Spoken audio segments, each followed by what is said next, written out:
Ah, there we are. Anyway. Right. Hi, folks. Yeah, I'm only going live, really, because it's a lot easier. I don't have to fucking upload, and I'm using a lot of my data on my phone, so easier to go live. Here's Roscoe. I'm now in Eyemouth. I stayed here the night. Totally not allowed to. My van's pretty much undercover, so I get away with where I can and can't park. But this shooting, I've seen it. I'm sure most of you have seen it. The thing is, I'm not too sure if they were Pakistani or what. You couldn't really work it out through the video.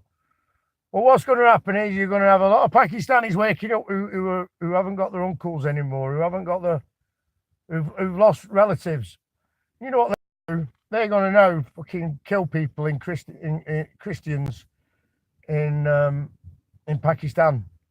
Irrelevant if they're Christian or not. Like the guy who did it may even be a Shia Muslim. You just don't know.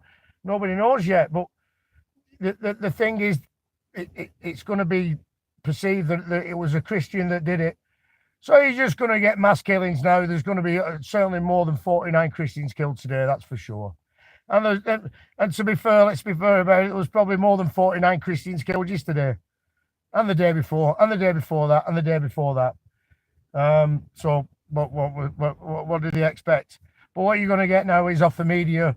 You're going to get the media plugging it so badly, and they throw this Andreas Breivik in. I mean, the Muslims have been fucking attacking. They've got about 100 attacks to the one Andreas Breivik. You know what I mean? I mean more than one, but. It's like they fucking take the piss. Let's say we're 1%. The Christians are 1% of the whole fucking thing. It's talked about more than 1%. That's for sure. It's probably talked about more like 60%. They don't know how fraud. So this is just another fucking plug for the media. Really, they're gonna fucking love this one. They're gonna love this one, but they'll totally ignore. They'll totally ignore all the. What's ever happened after, because as I say, there's going to be a lot of people killed today, but they'll never fucking say that. They won't say that. They'll just focus on what's happened at the mosque in New Zealand. Well, there you have it, and that's that. It is what it is. It's what is it? It's just the future ahead of us, There's loss of life, and nobody should be fucking happy. And it's sad that the world is in this way. It's fucking sad. If we didn't have Islam, I don't think we'd have these problems. In fact, we fucking wouldn't have these problems. And that's just the reality of life. So the future, the kids' futures, are fucking hell. I feel sorry for my daughter. I mean, and her children, a future. My future grandchildren that I hope to have. It's just going to be an horrible fucking world, and that's life, and that's what it is, and that's what Islam brings. That's what Islam brings to the country. That's what Islam's ever brought. That's all Islam will ever bring. Is violence. He not pulling you. And so did all the rich bastards in you. But what they want to do is they thought, well, we'll put some Muslims in there. We can divide and conquer. And that's what and it's just like the rabbits of fucking Australia. Or just speak to the fucking the red squirrels in Britain. Ask them what happened when the grey squirrels came. No, it's fucking hell, absolute hell. Until Islam is banned, there's just going to be hell on this fucking forever, amen. And that's the fact. That's the facts of life. So anybody who's shocked of today's fucking thing, I wasn't shocked. I'm surprised it took so fucking long, to be honest with you. But there you go. I've got one person who's, I don't know who's watching. I've just turned around. Oh, my phone's. So yeah, I'm speaking to the one person. How are you doing? All right. Yeah, I'm just fucking shocked. I really am of what's. I'm sorry, not shocked at all. What do you say, Roscoe?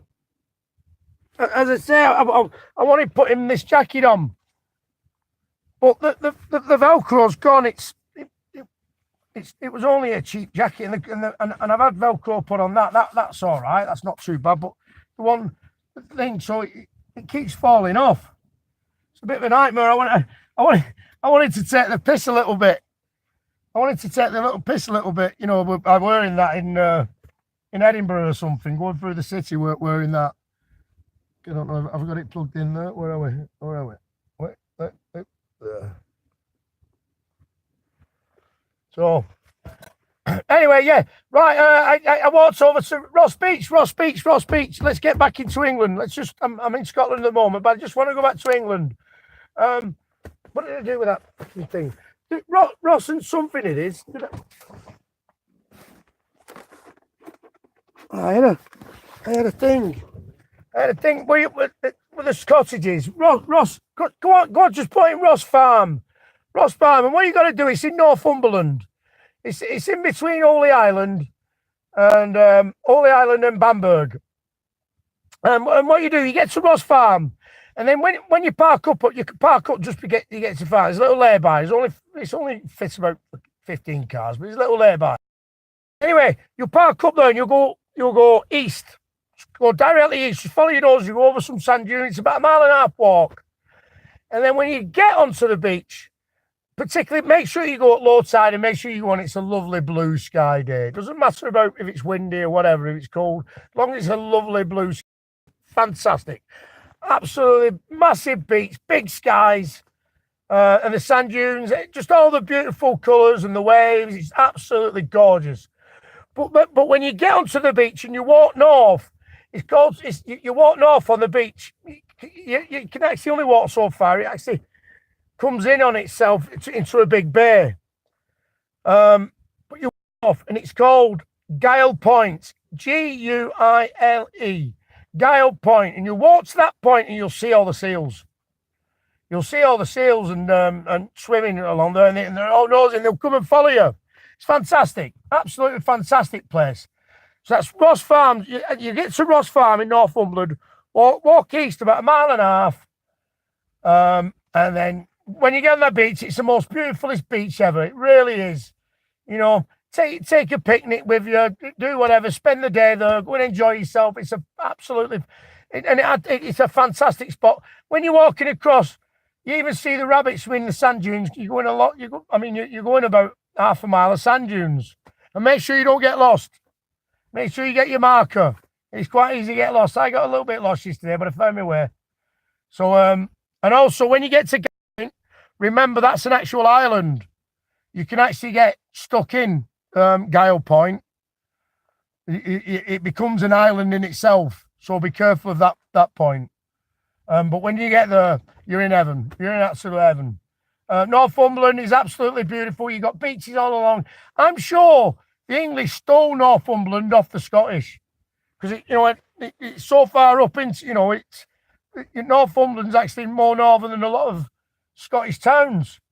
So I'm sure that because as soon as the beaches stop, that's when Scotland begins. So the English have gone like that. Fuck that, we're having these beaches. So you need to go to Northumberland for an holiday, mate. The beaches they're immense, absolutely beautiful sand dunes. In fact, the longest beach is in Northumberland. Absolutely beautiful. Me and Roscoe are having a great time. There's one sad thing that's happened really about it is when we started the trip. I'm sure I started 38 days ago. I can't remember now, but I started the trip 38 days ago now. And if you got a dog that's scared of bangers, fireworks, any loud noises, you've got to stay away from all of Yorkshire, all of the Yorkshire coast. You've got to stay away from all the Northumberland coast because it's been a nightmare because of the spring, the spring harvest. Everything's a lot seedy now, and the birds are eating onto it. They have fireworks. They have bird scarers fucking going off all the time. So I'll be walking along the beach with Roscoe. Next minute, he's run back to the van.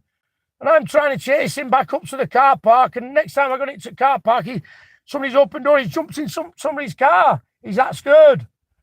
So a lot of the times he's not really, he's been stuck in the van a lot. He just won't come out. But it's been a little bit sad. It'd have been nice for him to walk along Ross Beach with me. I mean, I was gone for about 3 hours, and he was just sat in the van, and there's no way I was going to miss Ross Beach. So you're like, Roscoe, will you stay where you are, pal? And that's what it is. So I left him some music on, and he can jump into the back, and he can either sit in the front or jump in the back, and he's nice and comfortable. So hopefully he'll, once all the harvest is gone and the birds have stopped, there's a certain point when the birds stop eating, so they're going to they'll stop using the bird scaring bangs. Fucking loud they are, loud. So if you've got a dog, keep away from Yorkshire and Northumberland in February, March. Most definitely. And more than probably January as well, I don't know. Keep away from that area, Because he'll just follow you walking. It's a shame for the dog. His tail between the legs, and it'll just not be a nice thing. It's not good for the mind. Anyway, there you go. That's my view on on Brexit. Absolute fucking gobshites. Absolute gobshites. I honestly wish that, let's be fair about the French. We'll slag the fucking French off during the war, but they've got more balls than us. They really have.